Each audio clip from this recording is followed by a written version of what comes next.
ಶುಭೋದಯ, ಸುಪ್ರಭಾತ, ಶುಭ ಮುಂಜಾನೆ. ಪ್ರೀತಿಯ ವಿದ್ಯಾರ್ಥಿಗಳೇ, ತಮ್ಮೆಲ್ಲರಿಗೂ ಆತ್ಮೀಯ ಆದರದ ಸ್ವಾಗತ.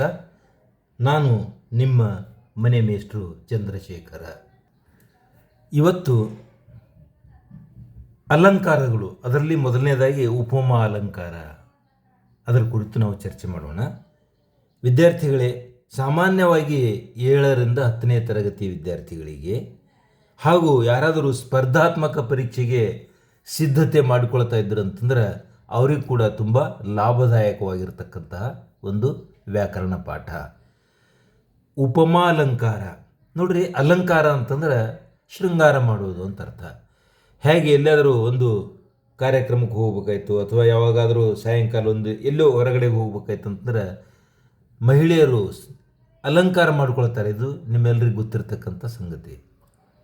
ಹಾಗೆಯೇ ಸಾಹಿತ್ಯಕ್ಕೆ ಕೂಡ ಅಲಂಕಾರ ಮಾಡಬಹುದು. ಛಂದಸ್ಸು ಒಂದು ರೀತಿಯ ನಡಿಗೆ ಆದರೆ ಅಲಂಕಾರ ಒಂದು ರೀತಿಯ ಸಾಹಿತ್ಯಕ್ಕೆ ಬೇಕಾಗಿರ್ತಕ್ಕಂತಹ ಶೃಂಗಾರ. ಅಂದರೆ ಅದು ಓದ್ತಾ ಇದ್ದ ಹಾಗೆ ಎಷ್ಟು ಚೆನ್ನಾಗಿದೆಯಲ್ಲ ಅಂತ ಅನ್ನಿಸ್ಬೇಕು.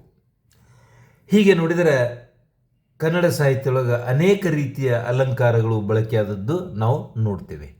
ಈಗ ಮೊದಲಿಗೆ ಈ ಉಪಮಾ ಅಲಂಕಾರ, ಉಪಮೆ ಅಂದರೆ ಹೋಲಿಕೆ ಅಂತ ಅರ್ಥ. ಹೋಲಿಕೆ ಮಾಡತಕ್ಕಂತಹ ಅಲಂಕಾರ. ಈಗ ಒಂದು ಉದಾಹರಣೆಗೆ ನಾವು ತೆಗೆದುಕೊಳ್ಳೋಣ. ನೀಚರಿಗೆ ಮಾಡಿದ ಉಪಕಾರ ಹಾವಿಗೆ ಹಾಲೆರದಂತೆ. ಇದೊಂದು ಉದಾಹರಣೆ. ನೀಚರಿಗೆ ಮಾಡಿದ ಉಪಕಾರ ಹಾವಿಗೆ ಹಾಲೆರದಂತೆ. ಇದು ನಿಮ್ಗೆ ಅರ್ಥ ಆಯ್ತದು. ಅಂದರೆ ನೀಚರಿಗೆ ಮಾಡುವ ಉಪಕಾರದಿಂದ ಯಾವ ಪ್ರಯೋಜನವೂ ಇಲ್ಲ. ಅದು ಹೇಗೆ ಅಂದರೆ, ಹಾವಿಗೆ ಹಾಲೆರೆದ್ರೆ ಹಾವು ಕಚ್ಚೋದು ಬಿಡ್ತದೆ ಅನ್ನೋದು. ಕಚ್ಚೋ ಪ್ರಸಂಗ ಬತ್ತು ಅಂತಂದ್ರೆ ಕಚ್ಚೇ ಬಿಡ್ತದೆ ಅದು. ಇಲ್ಲಪ್ಪ ನನಗೆ ಹಾಲು ಕೊಟ್ಟಿದ್ದಾರೆ ಇವರು ಅಂತೇಳಿ ಬಿಡೋದಿಲ್ಲ ಅದು. ಇಲ್ಲಿ ನೀಚರಿಗೆ ಮಾಡುವ ಉಪಕಾರ ಅಂತಕ್ಕಂಥದ್ದು ವರ್ಣ್ಯ, ಅಂದರೆ ಉಪಮೇಯ, ಹೋಲಿಕೆಗೆ ಒಳಗಾಗತಕ್ಕಂಥ, ಹೋಲಿಸಲ್ಪಡ್ತಕ್ಕಂಥ ವಾಕ್ಯ.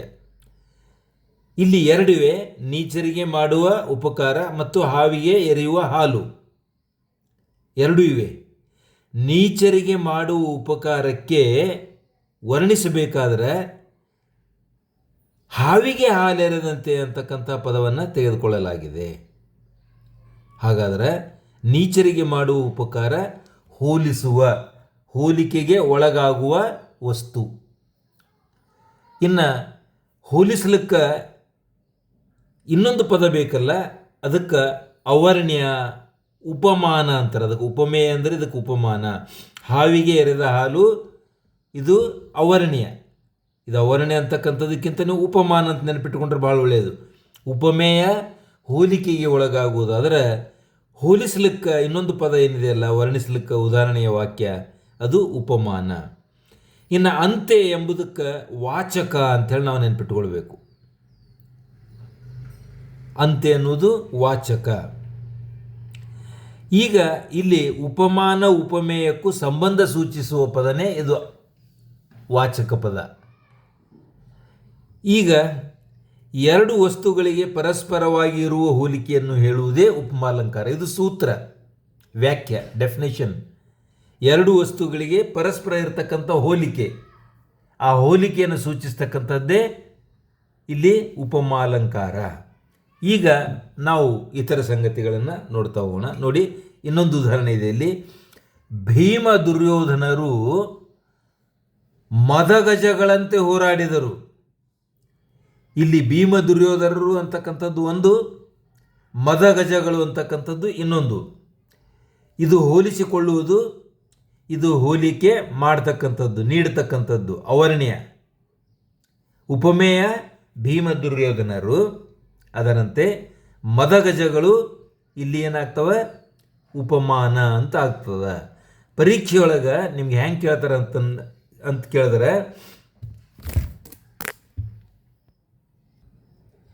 ಪರೀಕ್ಷೆಯೊಳಗೆ ಏನು ಕೇಳ್ತಾರೆ, ಒಂದು ವಾಕ್ಯ ಕೊಡ್ತಾರೆ.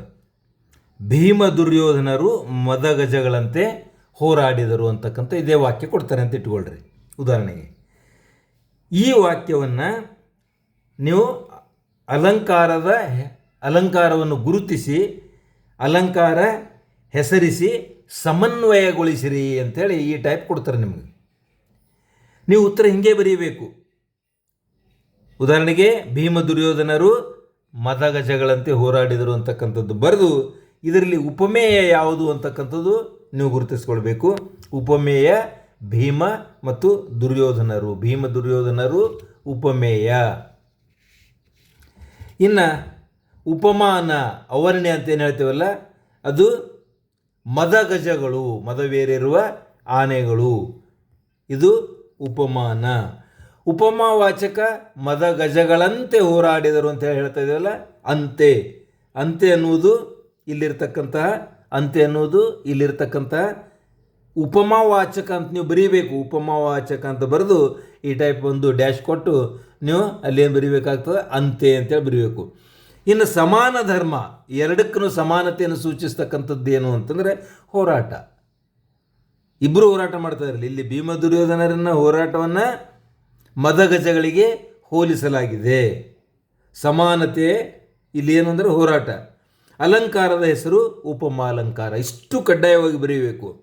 ಉಪಮೇಯ, ಉಪಮಾನ, ಉಪಮಾವಾಚಕ, ಸಮಾನ ಧರ್ಮ, ಅಲಂಕಾರದ ಹೆಸರು. ಇನ್ನು ಸಮನ್ವಯ ಅಂತಂದ್ರೆ ನಾನೇನು ವಿಶ್ಲೇಷಣೆ ಮಾಡೋದಲ್ಲ, ಅದೇ ಸಮನ್ವಯ, ಅದನ್ನೇ ಹೀಗೆ ಬರೀಬೇಕು. ಸಮನ್ವಯ ಅಂತ ಬರೆದು, ಯಾಕಂದರೆ ಸಮನ್ವಯ ಮಾಡಿರಿ ಅಂತ ಹೇಳ್ತಾರೆ ಅವ್ರು ಪರೀಕ್ಷೆಯಲ್ಲಿ. ಉಪಮೇಯವಾದ ಭೀಮ ದುರ್ಯೋಧನರನ್ನು ಉಪಮಾನವಾದ ಮದಗಜಗಳೊಂದಿಗೆ ಹೋಲಿಸಲಾಗಿದೆ. ಅಂತೆ ಎಂಬ ವಾಚಕ ಪದವಿದ್ದು ಹೋರಾಟ ಎಂಬ ಸಮಾನ ಧರ್ಮ ಇರುವುದರಿಂದ ಇದನ್ನು ಪೂರ್ಣೋಪಮಾಲಂಕಾರ ಎಂದು ಹೇಳಬಹುದು. ಉಪಮಾಲಂಕಾರ ಅಂದ್ರೂ ಸಾಕು. ಕೆಲವೊಂದು ಸರ್ತಿ ಏನಾಗ್ತದೆ, ಲುಪ್ತೋಪಮಲಂಕಾರ ಅಂತ ಹೇಳ್ತಿರ್ತಾರೆ.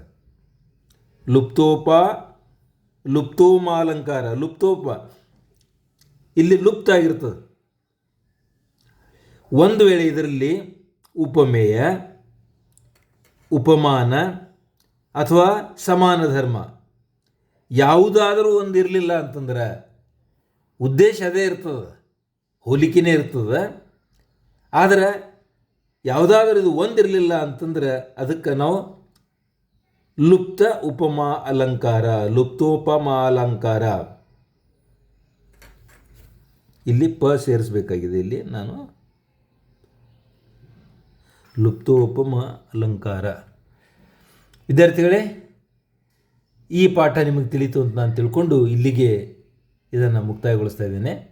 ಮುಂದಿನ ಇತರ ಅಲಂಕಾರಗಳ ಬಗ್ಗೆ ಕೂಡ ಚರ್ಚೆ ಮಾಡೋಣ ಅಂತ ಹೇಳ್ತಾ ನನ್ನ ಈ ವಿಡಿಯೋ ಪಾಠ ದಯವಿಟ್ಟು ಶೇರ್ ಮಾಡಿ, ತಪ್ಪದೆ ಸಬ್ಸ್ಕ್ರೈಬ್ ಮಾಡಿ, ಹಾಗೂ ಕಮೆಂಟ್ ಮಾಡಿ ನಿಮಗೆ ಏನು ಬೇಕು ಅಂತಕ್ಕಂಥದ್ದು ಅಥವಾ ನಿಮ್ಮ ಅನಿಸಿಕೆಯನ್ನು ನಾನು ಪ್ರಯತ್ನಪಟ್ಟು ಅದನ್ನು ಪೂರ್ಣಗೊಳಿಸಲಿಕ್ಕೆ ಒಂದು ಪ್ರಯತ್ನ ಮಾಡ್ತೇನೆ ಅಂತ ಹೇಳ್ತಾ ನನ್ನ ವಿಡಿಯೋ ಪಾಠ ಮುಗಿಸ್ತಾ ಇದ್ದೇನೆ. ಧನ್ಯವಾದಗಳು ಮತ್ತು ತಮ್ಮೆಲ್ಲರಿಗೂ ಶುಭವಾಗಲಿ.